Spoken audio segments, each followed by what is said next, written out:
بروژه شارداریه سر اساسی کومین و مجلساتی دیار کردن به مرحله آن در باست به جارایی که جوین به کومین ارچید به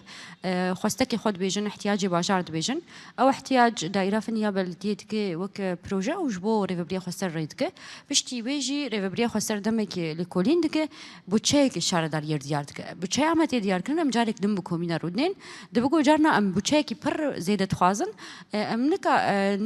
نای قبول کردن در فتن ریوبری خواسته دیارن نکار ویج لگوری شرط مرجع سالی جدمینم و سالی جدا بو یعنی هم مو سالا جدا تر بو ام مقارنه و سالی بسالی دم بکن راستی جری ریوبری خواسته گرینگیه کی پرمزن داشاره داریا یعنی بحث میزانیه کی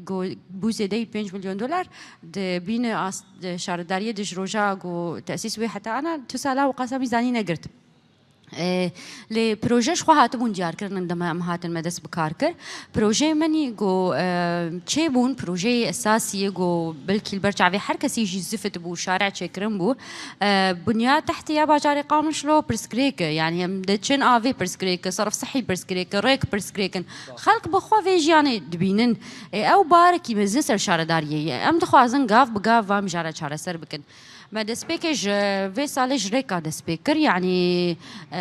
مساحات يعني شارع كولان باجاري قامشلو بدمك يده يعني جو بسالان سروار شوبو